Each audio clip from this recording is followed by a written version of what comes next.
and welcome to another edition of Saturday Night 5. So, as stated earlier, I like to somewhat make these episodes, keep them in line with stuff that's relatable that's going on, either in my life or just life in general, which is why, like the last episode, for example, the reason I did the 5 books thing was because I was currently in the middle of reading that Moxley book.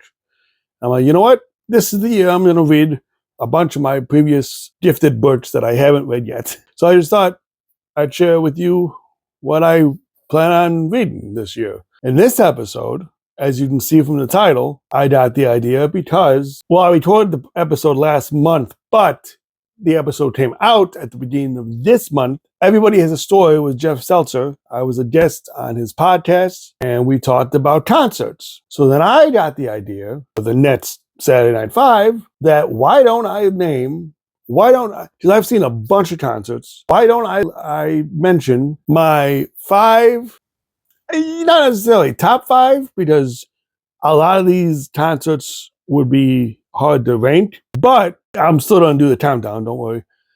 In this case, 5 bands and artists I've seen in concert more than once. There's a lot of bands that I've seen like at Epcot Center, Food and Wine Festivals, Flower and Garden Festivals, stuff like that. I'm not really don't count those because those are kind of like free. I'm talking legitimate. You paid for the ticket. You're seeing them in concerts that I've seen live. I say for 2, there was a good amount to choose from, but I decided to go with who I decided to go with, who you will soon see in a minute. Same with the 3 times. There was a couple of 3 times I could have chosen, but I chose who I chose because you will see in a minute. This one's going to be a fun one. There's going to be a lot of pictures, edits, pops, if you will. So, yeah, here is 5 bands and artists I've seen more than once. I've seen in concert more than once. I'll get the title right eventually. Starting with number 5. So I mentioned in that episode that my first ever concert was Neil Diamond's back in September of 1996. I'll get a better shot of it in post, but this was the ticket from that day. Sunday, September 15th, 1996. It was at the United Center. First concert ever was Neil Diamond. However, I saw him twice. I don't think I really talked about the second time that much, so that's why I'm going to do it on here. The second time I saw him was on my 25th birthday. And I'll tell you what, that was in 2008. So from 96 to 2008, it's a long time. But guess what? He still sounded phenomenal.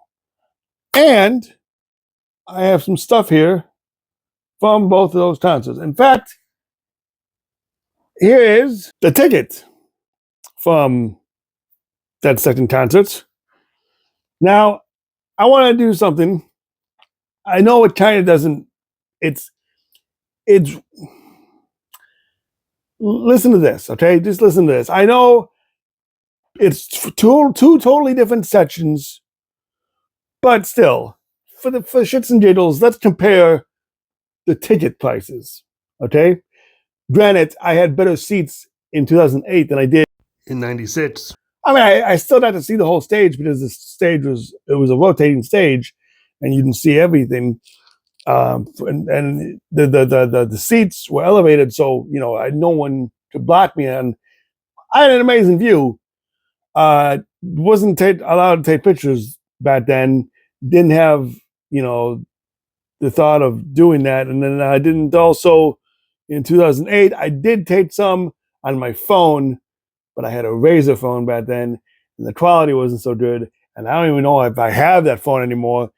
If by some miracle I find it by the time I'm editing this video, I'll post somewhat of a picture up here of this, of when I saw him last. I don't hold your breath. Unless maybe maybe I downloaded it. Oh, if I downloaded it on my computer, I'm not going to be able to find it because my computer's a slow piece of shit. But I think I might be able to find it in an email. Regardless, I went. Nevertheless, let's do. I'm going off on a tangent. Price, take your faces. So, section 212, row 7, seat 2, the price in the United Center was $27.50. $27.50. Could you imagine if concerts today were $27.50? Granted, again, it was in the nosebleeds. It was in the upper level. But the floor seats for Mr. Neil Diamond, section FA, and this was totally different state and arena too. This was at Amway Arena. Section F8, row H. So that's like 8th row. 8th row. And I'm pretty sure it was center. F8 section was center. So incredible. It was very close. But that admission price, $120.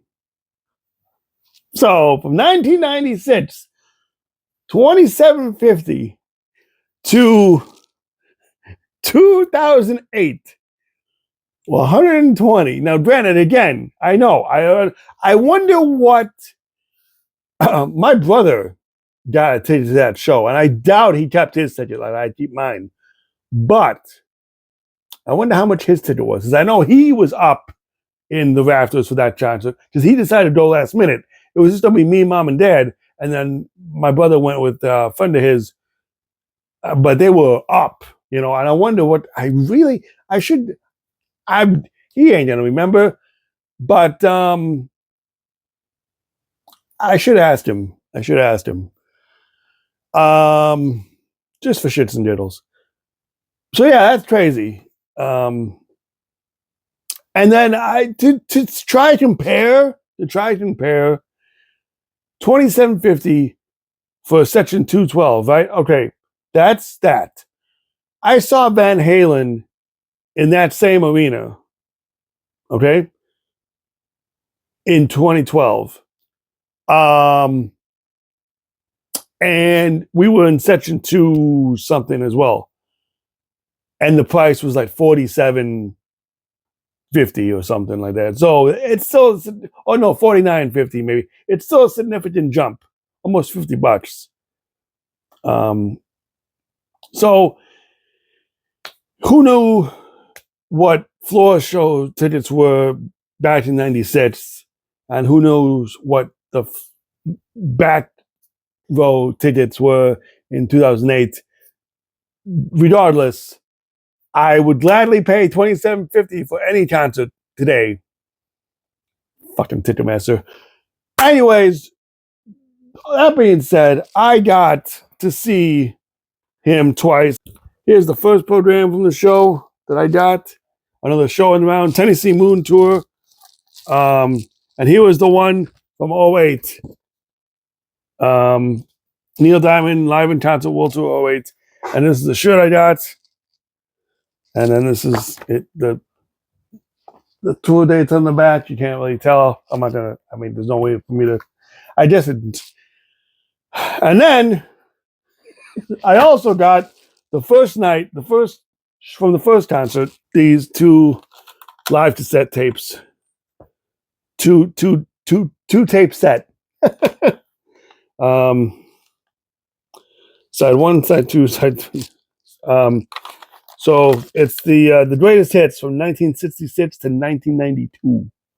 So, and then this, I want to say this was either a Christmas gift or an Easter gift or something, or I died at the show. I can't remember if I died at the show or if it was like a Christmas gift or something.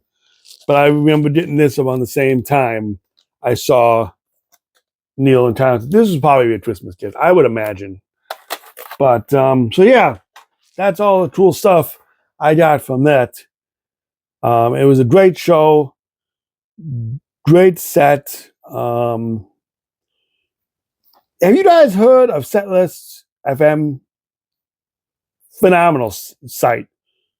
All past set lists, from whatever show you can think of, right there at your fingertips. It's incredible. It's like a set list encyclopedia. It's incredible how people keep track of over the years. I love it. I highly suggest you check out that site. And if you want, for the hell of it, check out the days from Sunday, September 15th, 1996 at United Center for Neil Diamond, and Tuesday, October 28th, 2008 at the Amway Arena. So if you want to check out the set list, they'll be on there. But I'll even link the site in the description if you want to look these up, the set lists, because they were incredible. It was an incredible show. It was a long show. Performed great both times. Fun show. Oh, so good. So good. So good. See what I did there? All right, let's move on to number 4. Number 4, I know the dead up, you're probably thinking Beach Boys or Jimmy Buffett or something, but I've never seen Jimmy Buffett in concert. Number 1, may he rest in peace. And number 2, Beach Boys I've seen technically 3 times, but 2 out of those 3 were free because they were with part of the Flower and Garden and Food and Wine festivals. And I say free because my mom used to be a cast member, so we get into the parks for free. Nevertheless, and then the 3rd time was at the Strawberry Festival last year. Yeah, last year. But it's not. It's not the Beach Boys, not Jimmy Buffett. To be fair, I used to have shirts from him, and I have since sold them, unfortunately. Regret them. Am I regretting it now? Yes. But Weird Al Yankovic. Now you get it. Now you did the Hawaiian shirt thing because he wears Hawaiian shirts. What I do have is pictures, obviously, of the latest tour. Because, here, first time I saw him, all 3 times seen him with my brother. The last time seen him with my brother and a friend because it was part of my bachelor party adventures. That was supposed to be a thing. Like he set up a nice. He bought me concert tickets to go see him for the Mandatory Fun Tour, his last tour of his last full album that he did. That was a fun tour. See what I did? No, I'll stop. The pictures you see going across right now are from that tour, that show. I do not have the ticket. I don't know where it is. It was probably on the computer. I don't know if I ended up with it or not. I can't. I don't know. But I do have the other 2 times I've seen him live. Besides that time, I've seen him 3 times. One was at House of Blues. One was at Hard Rock Live. Again, one was in 2003 and the other was in 2010. One was the Poodle Hat Tour. I think that was this one. And the other, I forgot what the tour was called. But I'll tell you what, not bad pricing. 2003, $28.50, and 2010, $33. Well, this was general admission. This was reserved floor. We had, what was this? Row Q. It was in the center. Row Q, seat 14. So if H was row 8, Q is like the 17th row. So yeah, it was still a good view. And they had seats that time. It wasn't standing room only. So that was pretty cool. The third time though, we stood. I remember there was no seats. But, well, maybe there was seats. No, you know what it was? There was seats, I think, but we didn't pay for the seats. He just paid for standing only, which is fine because, come on, we could stand. I could stand. Nevertheless, you know, anyone who's a Weird Al fan knows he puts on great shows, great concert experience, fun concert experience. He shows, you know, funny videos and clips of his past interviews from Al TV or like his movie UHF, and or his old Saturday morning cartoon show that he used to have, Weird Al show. I think it was on Saturday mornings, wasn't it? Or Sunday? Or it was on a weekend. I can't remember if it was Saturday or Sunday. But nevertheless, so he would show those in between songs and costume changes. As you see, he switched costumes a lot during the show. So always a fun time for a Weird Al show. And now he's doing bigger shows, you know, and I would love to see, I would have loved to see him for this recent tour that he's about to do, because he's at Puddle's Pity Party, and I love Puddle's Pity Party. And we actually discussed it on the Seltzer podcast. Jeff Seltzer's going to see him at Madison Square Garden. I'm jealous. But by the way, the link to that podcast will be down below. The video version and the audio. But the audio, I only have the only audio link I'll have is the Spotify link, because that's what I have. But he's available wherever you get your podcasts. But then there is a video version on YouTube that will be shared below as well. So make sure you check that out. But yeah, Weird Al, great, always great concert experience. So funny, so fun. Glad I got to go all 3 times with the brother. So yeah. All right, keeping tied actually with Weird Al. Is this gentleman? Okay, I'm not gonna lie. I had a couple shirts to choose from for this guy. But I mean, when you have a sick Steve Vai, this one I will show the badge of 777 jersey. You choose the badass jersey over the shirts. Steve Vai, one of my favorite guitarists, next to Eddie Van Halen. Definitely in my top 5 of favorite guitarists of all time. The very first time I got to see him was, and I got introduced to him thanks to my cousin Kurt. So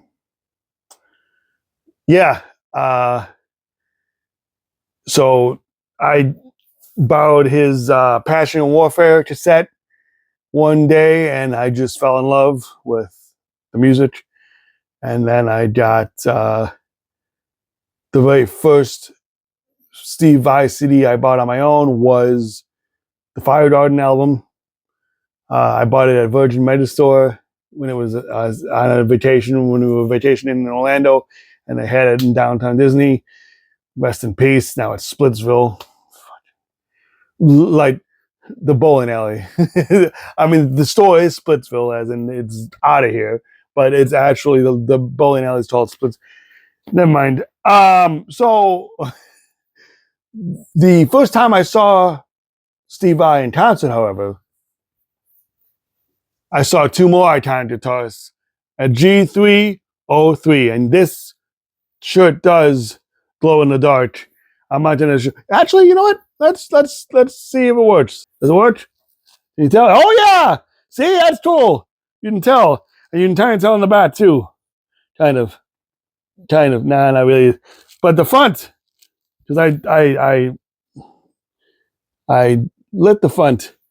You can tell. Oh my god! But anyways, so G303, I saw Steve Vai Joe Satriani and Yngwie Malmsteen. Holy shit, what a show. What a show.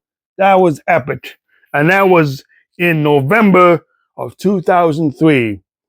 I remember getting this ticket for my birthday that year as a birthday gift. My parents, I remember where I was too. I was at my grandparents' house. We were celebrating it. And my mom gave it to me in an envelope. And it was this ticket. And I was so excited because I really wanted to see them, and I really wanted to see that show. Big G3 fan. I had my cousin and I watched the G396 with by Satriani and Eric Johnson on VHS. I still have the VHS copy, and it's just incredible. Ever since that and getting introduced to him by my cousin, phenomenal shows. So much so that in 2005 I saw him again. I want to say Reflections of Light tour. I want to say, I think that's the right tour. That was the right album. Yes, I'm pretty sure. I'm almost positive. It was a Reflections of Light tour. Or the Reflections album. From this album. But that was the second time I saw him. And then finally, the third time I saw him was August 12th, 2012. August 17th, 2012. I said 12th because never mind. August 17th, 2012. That was legitimately, so technically my then girlfriend, well, no, she wasn't even my girlfriend at the time. She became my girlfriend that weekend. When we first started dating, Jasmine and I saw Mickey Dolenz on our third date at the Flower and Garden Festival. Later that weekend, we went to Fuddruckers and a movie. And then after the movie, when I dropped her off at home, I asked her to be my girlfriend. We kind of moved. Yes, I know we moved fast, but there was a connection. So technically, our first legitimate concert that I had to pay tickets for was Steve Vai's Story of Light Tour 2012. Right here, I got a shirt and I got a program from that, as you can see. Oh, by the way, G303, not only was it cool to see all three amazing guitarists live, I got to meet, well, at least Steve Vai. I had to meet at least Steve Vai. I brought with me, because this wasn't planned. I don't know. Oh God, it was already about to break a rip. Oh Christ, it's in a rip. Shit. I brought with it's an old picture. I brought with me Guitar World poster. Steve Vai signed it in the corner. I really got preserved this somehow because, like I said, it's about to rip. So hopefully I find a frame for that soon and did it. But yeah, so that was very cool. I remember telling him along the lines something like, "Oh, you're such, you're a guitar god and all that shit." And so it was something stupid, I'm sure. What I told him, I can't remember what it was, but he just, he was a man of few words, but still, awesome experience, awesome concert. I love this jersey. It is hot in here though, so you know what? Let's go to number 2. When it's time to party, we will party hard. Andrew W.K. I've seen technically 5 times. 4 times in concert, 1 time as an opening DJ, for Black Sabbath in 2013. This is legit, true story. He opened for Black Sabbath, but as a DJ. He did a DJ set. Okay. Like he didn't perform any of his stuff. He just it was wild. Nevertheless, let me tell you this, guys. If you want to have fun, if you want to party hard, if you want to go to a show and just lose your fucking mind and forget about outside, if you're in a bad mood, go to an Andrew WK show and you will be turned right around and have the biggest smile on your face leaving that show because it's so freaking fun and awesome. And it was just, I just, yeah. Shit. Sorry, I think I had the spirit of Andrew WK go through my body just then. Anyways, my point is, I've seen him 4 times. Again, well, technically 5, but 4 times in concert. The very first time in June of 2004. Cool thing is, so me and my brother got there really early because I saw this was another concert I saw with my brother. We got there really early, and because I wanted to be one of the first ones in line. I think we were almost one of the first ones in line. But as we're watching, we get some food. We did a dessert at Haagen-Dazs or Wetzel's Pretzels or whatever the hell it is. And we're coming on our way back to the stand in line. Who do we come across? The man himself, Andrew WK. He's trying to get into the venue of the House of Blues. And I almost shook. I'm like, wait a minute, holy crap, dude. I'm like, hey, what's up? And I was excited, and it was cool to see him and meet him. We didn't take. I didn't have. I don't know if I either I didn't have a phone. You know what? No, I did not have a phone that has picture taking qualities back then for some reason. Yeah, no, I didn't. And I just realized this. So that was unfortunate, but the second time I did, though. The second time I did. The first, no. Literally, if I remember correctly, 2004, I had this shitty-ass Motorola blue screen, that kind of phone. So yeah, I definitely didn't have I didn't have a camera at the time to take, pictures with them or anything.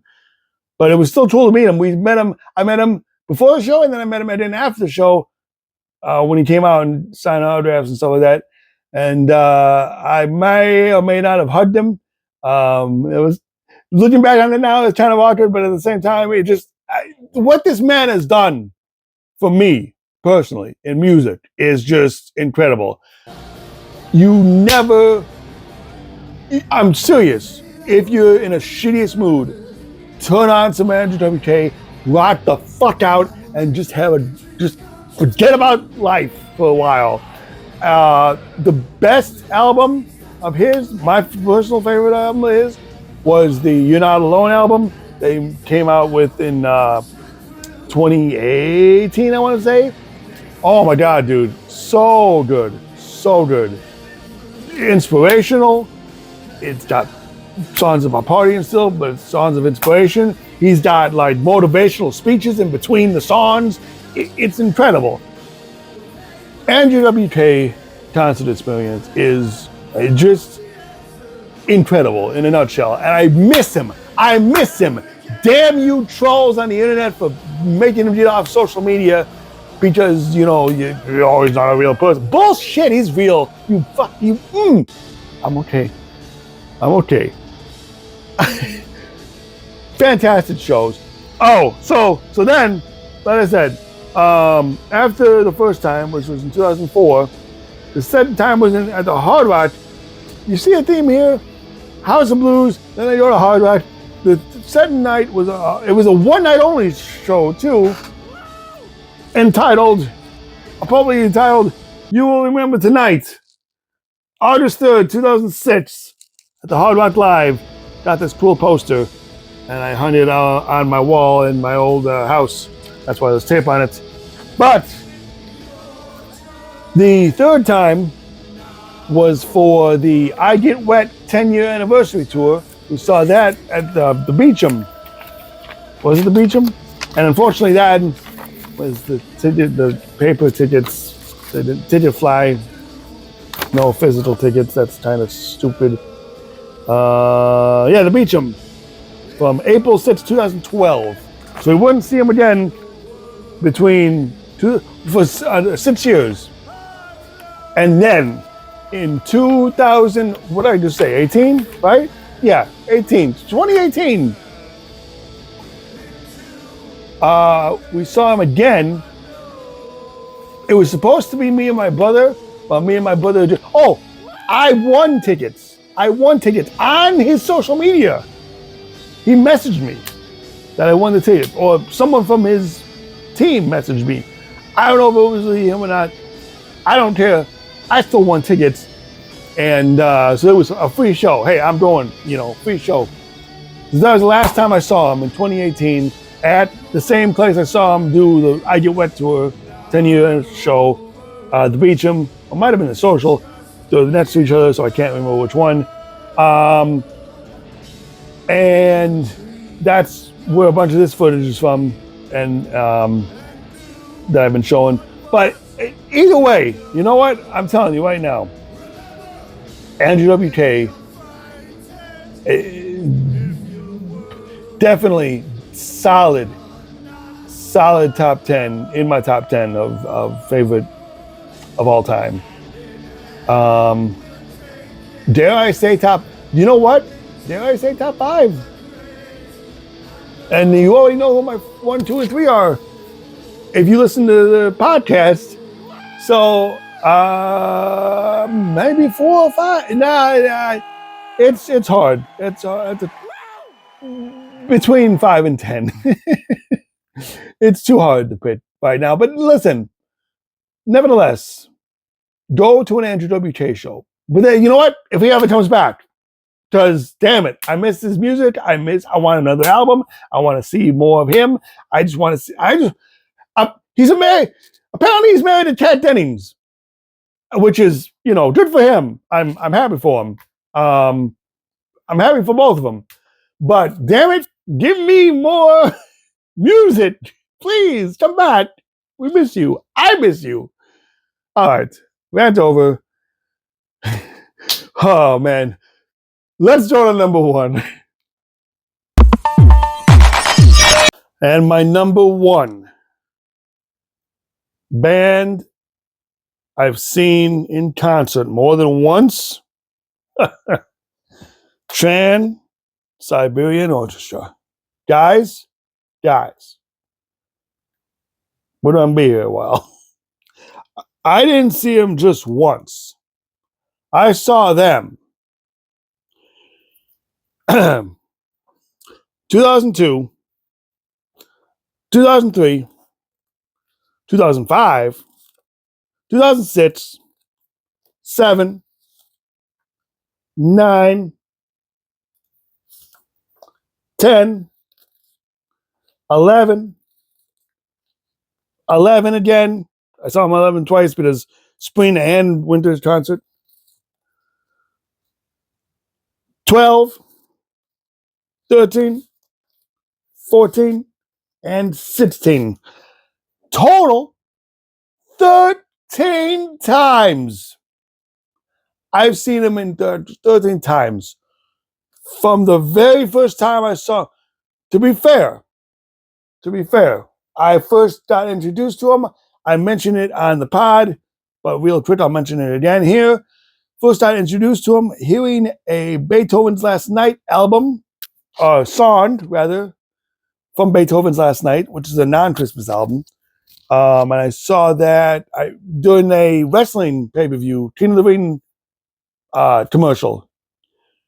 They played Requiem during that tour, and oh, this is pretty badass song. I want to hear the rest of this album. So that album came out, and I heard them. Then later on is when, and this was like in 2000. So then right around that time, 2000 or 2001. So right around that time is when I discovered they had Christmas albums, and they do Christmas tours. The first tour they did was 1999. The first tour I saw was 2002. And guys, I mean, let's just put it this way. I got the first night, I got the shirt, I got a necklace. I can't remember if I got the necklace in the shirt. I remember getting this book. I got so many things. But again, oh my God, guys. So every single program except one, I think. I didn't get one year. But let me see. Jesus H. I mean, this is ridiculous. The amount of this is, look at this. This is and I think this is the same thing. Is this the same thing? 2013? 2013, yeah, I have two of those for some reason. Signed. Guys, they would have people, they would have the band come out and do meet and greets at the end of the shows. So I got to have these shit signed. A bunch of them are signed. Rest in peace, Paul O'Neill. He was the pioneer behind Trans-Siberian Orchestra and Sabotage. This was from the Beethoven's Last Night tour. Oh yeah, see? I don't even tell. But I'm signed. I don't know how to do that showing up. Nevertheless, a majority of these are signed. And 2011, 2012, 2014. Oh, here we go. Here was the very first one. 2002 at the UCF Arena. And the people, signatures there, signed it. It was a great lineup. Johnny Lee Middleton on bass. They vary in their band rotations. And it's so big that they do it in two groups. So it's either you see from the West group or the East group. And Chris Caffrey is the leader of the first one. And then Al Petrelli is the leader of the second group. Like he's he does the talking and stuff like that. Incredible show.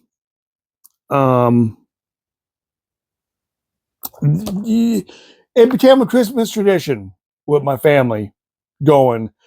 Sad to say, we've stopped going. Last time I went was 2016.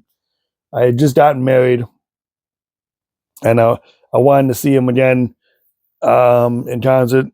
So we got to see him, and for whatever reason, after that, it was probably money issues. We couldn't see him, and then pandemic hit, and then I am due to see him again. To be honest with you, it's almost been 10 years since I've seen him, and that sucks. But definitely the most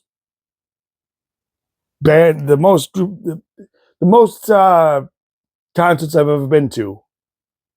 No one else even comes close. 13 times is a lot of times to see a band in concert, but that's how phenomenal the shows are. If you've never seen a Trans-Siberian Orchestra concert, trust me, it's more than a concert. It's a light show. It's a theatrical. You gotta see it. It's incredible. It's a story. There's a story behind it. There's a narrator explaining the story, and then in the second half of the show is just nuts. There's fire. There's lasers. It's pyro. It's incredible. It's an incredible concert experience for sure. Um, uh, showing showing pictures from my various times going of different some of my favorite pictures.